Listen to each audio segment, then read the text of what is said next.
Hello everyone, this is Senrex here from the Order 66 Hellions, and today I will be doing my 9th roster review on Scoliosaur with a new format. So a little bit of changes from last time, so let's jump right into it. First and foremost, the account overview is going to be done in games, and instead of going over strengths and weaknesses in games, which I felt was a little bit inefficient, we're just going to be going through fleets and the roster, and as we go through those specific sections, we'll be talking about strengths and weaknesses. Fleets first, because fleets are going to be a little bit easier to go through, and I kind of want to see who's got the Leviathan quickly, as well as in the roster section, we're going to be talking about missing characters, Omicrons, etc. Then, lastly, in-game, we're going to be going over Datacrons, and then we will return to the regular format that we've been using to go over Grand Arena Championships, mods, my suggestions for the roster moving forward, and finishing off with a little bit of self-promotion. My goal is to kind of streamline the process a little bit, make the videos a little bit shorter. I think the last one was over 20 minutes, which I honestly think is a little bit long. So I really would like to hear everyone's suggestions, opinions, comments down in the comments section below. So if you have any critiques, things that you'd like me to do in the roster reviews, things that I could do better in the roster reviews, please leave those in the comments down below, as I'm very receptive to feedback. And most, if not all, the things that people have suggested to me, I've implemented in some way. I know I've gotten a lot of comments to start working on some YouTube shorts.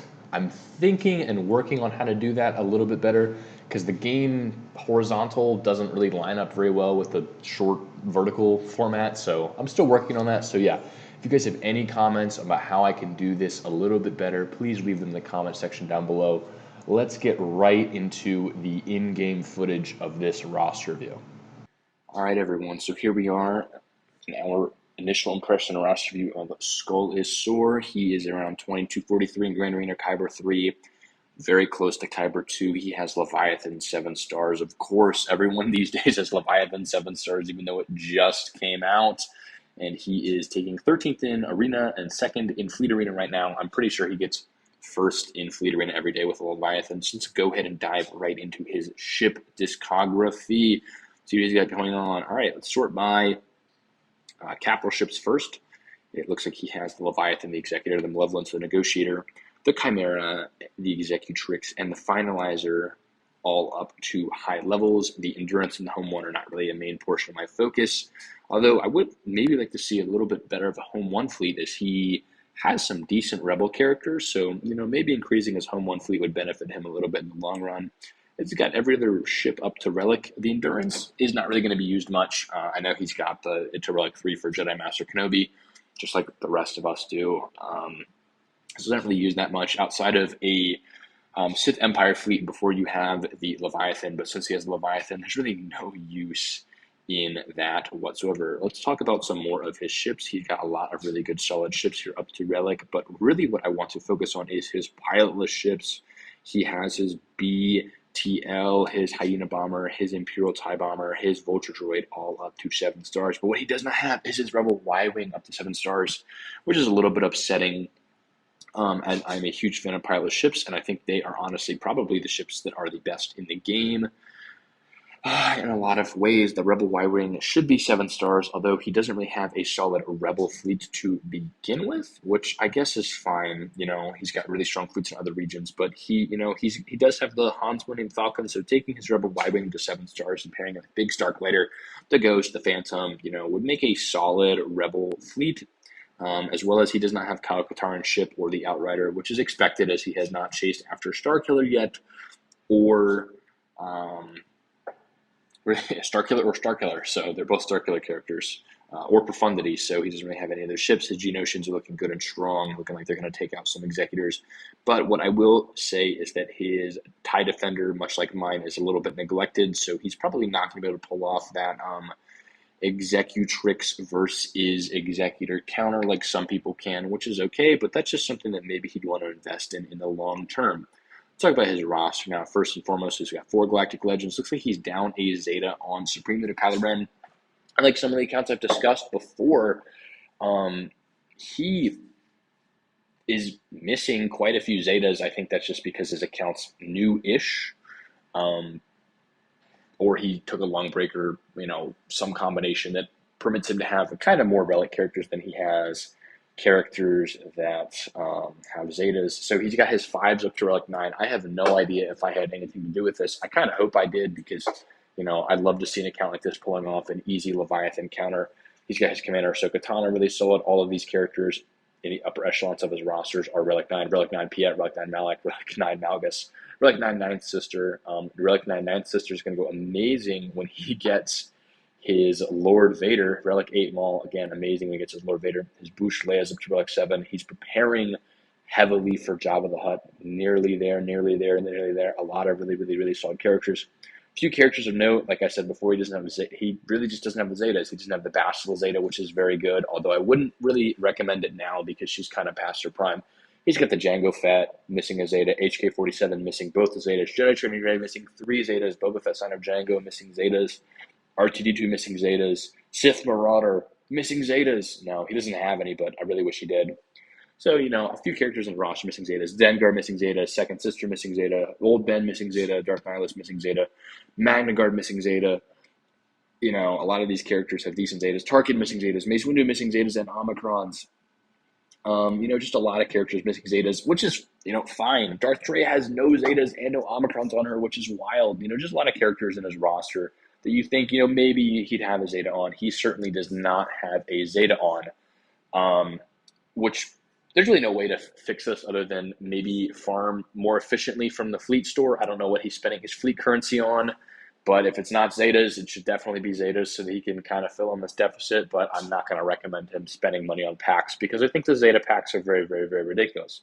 A few things to note about his roster. He's got really, really solid bounty hunters, but his Zam Wesell Omicron is not to Gear 13. That is one of those characters that you should definitely get to Gear 13 in between the time that you're farming Jabba and whoever you go for next, because she is a huge, huge, huge, amazing character. Next thing, he's got a couple lackluster Omicrons. So you got Cartho Nasty, Chief Chirpa, Pago the Lesser. Pago the Lesser is good, don't get me wrong whatsoever, but I would certainly recommend the Darth Traya Omicron right here. His Darth Traya is where? Right below Cartho Nasty with no Zetas and no Omicrons. I would certainly recommend that one a little bit more. As well as Pago the Lesser seems like a little bit of a waste because he doesn't really have Gear 13 Geonosians, although that might be down in his future. Next, let's talk about a few characters that I think that he should really consider gearing up between his next two farms. First and foremost, I would 120% recommend getting his Darth Traya up to 7 stars and Relic 5 getting up to Relic 5 or 6 and applying her Omicron. This is going to be an amazing character in his roster, as well as the fact that he's super, super, super dark side heavy. A lot of these dark side Sith Lords like Darth Nihilus, who he already has to Relic, Savage Press, who he already has to Relic, and I don't know if he's got Darth Sion to Relic, but I don't see him. Maybe he does, maybe he doesn't. A lot of those characters are going to be paired very, very, very, very well with a Darth Traya that is up to a high Relic.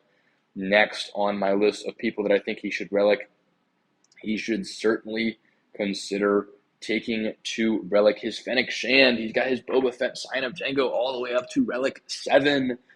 But Fennec is sitting here at 5 star or 7 stars, Gear 8. No love for Fennec Shand. She's an amazing character and is part of a very, very, very viable Lord Vader counter. So, getting her up to 7 stars would probably greatly benefit his roster. Outside of that, there's some niche characters that I think he should consider investing in. Iden Versio would definitely be a great one for her ship. First and foremost, her ship is amazing. So whenever you get her ship, she's definitely a character that you want to start gearing up. She's actually the character that I am currently working on gearing at this very moment, as well as I would certainly like to see. I certainly can't wait to see how well her ship performs for me personally. Let's get right into his Datacrons here so we don't run too long. Again, I've been through this already, but he has so many archaic right Datacrons, even more archaic right Datacrons than me, and a lot of them are very, very good. What I'm seeing in most of his Datacrons are he's got them 15% health and protection for light side and dark side characters with critical damage or defense bonuses, which is exactly what we want to see. He's got 2 really, really, really solid Datacrons right here. This first one right here, crazy amounts of health steal on his Jedi, which is solid, as well as a Basilisk on Datacron, 15% health and protection. Love to see that. Meanwhile, on his Sith Empire Trooper Datacron, which I'm sure is very, very, very nasty with his Sith Empire team, he has crazy amounts of critical damage, which I can only imagine supercharges his There's Relic 9 Darth Revan, there's Relic 9 Darth Malak. I am super jealous of, and Relic 9 Malgus. I am super jealous of this Datacron. I'm sure it does absolute work for him and makes his team super, super obnoxious to deal with. He's a little bit lacking on the Steadfast Resolve Datacrons, which honestly, it's fine because he doesn't have that many light side characters compared with dark side characters. So obviously he's going to overcompensate on the Archaic Rites Datacrons. So let's just hope for our good buddies, mental health and Grand Arena score that the next Datacron set is not light side exclusive like this one is, because that would really screw him over. All right, I hope you guys enjoyed this portion. Let's go ahead and get right into a little bit of the Grand Arena analysis. All right, I hope you guys enjoyed that in-game footage. Next, we're going to talk a little bit about Scoliosaur's Grand Arena Championship level. First of all, he's living between the 3100 to 3300, Kyber 3 to low Kyber 2, which is very solid performance for someone of his GP range. I'd say that he's got a smaller account than probably about 75% of the people in that GP range. So this is very solid performance. Really, not all that much can be done to increase his Grand Arena Championship score, other than waiting for him to finish his Jabba farm or getting Riva. Two things that I do have to note that he could probably do that would benefit him in the long term and maybe slightly increase his Grand Arena Championship score. First of all, be working on his mods. His mod score is a little bit low for where he is at. And then second, replacing some teams that are unbecoming of a Kyber 2 defense. We're going to go over that now. So he's got a few teams. His defensive teams are on the bottom line, and the other person, their offensive teams, whoever was attacking him, is on the top line. He's got a Mon Mothma team, a Geonosian team, and a Resistance team that are all pretty weak, honestly, in my opinion. And I think that in order for him to really elevate into the higher Kyber 3, lower Kyber 2 range more consistently, I would recommend switching up this defense. As you can see, these three defensive squads are really not doing any favors for him whatsoever on defense, as they're able to get steamrolled by some not so amazing teams, as well as it appears at one point this guy just had a whole Galactic Legend left over, and a level 9 Datacron, so he just smoked that squad. So yeah, a couple of these teams, they're just a little bit lower than what you'd like to see on defense. Other than that, his defense is very, very, very stringent, but it looks like every single Grand Arena he's got, 2 to 3 teams that are just really, really lagging compared to the rest. So if I was him and I wanted to get into the upper echelons of Territory War for my roster GP, which is probably around, I'd say 3350 is probably the max that you'd ever see an account around this level get to. You definitely want to invest in some better defensive teams to replace these kind of lackluster squads out, as you're not doing yourself many favors with these teams. Let's talk about mods. So he's got a solid mod score around 3.0. It's a 3.18. Important to note, just like the last roster view, he has lots of 25 plus and 20 speed mods when compared with 15 plus speed mods. Typically, you see 3 to 4 times 15 plus speed mods and 20 plus and 25 speed mods. But he has a very, very, very similar number of 15 plus and 20 plus speed mods, as well as an abnormally high number of 25 plus speed mods. I've seen this in a few accounts now, and I'm just going to talk about whether or not I think this is an issue. In some cases, it can be an issue. In some cases, it can't. So I think just what's happening here is he's focusing on increasing the speed on his already super fast mods. Meanwhile, most people focus on increasing their speeds on their slower mods to bring them up higher. So whereas, he's got a lot of 20, 25 speed mods, and when he gets a 20 speed mod that's got 4 slices, he's probably going all in trying to get that up to 5 slices to get that to a 25 speed mod. Meanwhile, a lot of people are just trying to get their mods faster on average. So this method that he's using is increasing the overall speeds of his top tier characters. His top tier characters are probably very, very, very fast and do the brunt of his work. Meanwhile, his lower and weaker tunes outside of the top 20 are suffering a little bit because they're not as fast as they really should be.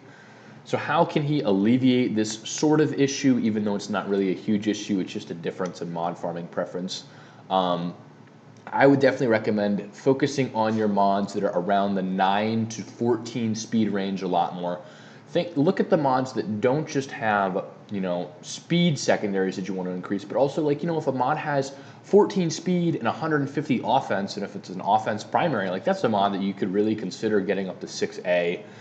seeing if you can get 20 speed on it and 200 offense, something like that. So just look at your mods in your inventory that are a little bit lower in speed and give them a little bit more attention. Over time, this will increase your mod score a little bit more efficiently than just slicing up mods that are already super fast to begin with, as well as it's going to offer the added benefit of creating more strength in the lower portions of your roster, which I think might be lacking because of the distribution that your mods have.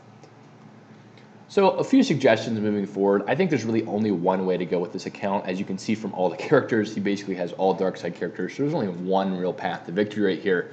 First of all, I think he needs to finish off Jabba the Hutt. Jabba the Hutt is an amazing galactic legend, obviously probably the best galactic legend in the game right now. So that should be number one on your list. Second, Lord Vader. I think you're a super dark side focused roster, and Lord Vader is going to pair extremely well with the Reva that you're going to be getting in about 4 months because you're in my guild and I know that. Lastly, once you're done with Lord Vader, I think Star Killer would be an amazing addition to your roster, as he is a dark side powerhouse and he works well with some non-traditional characters.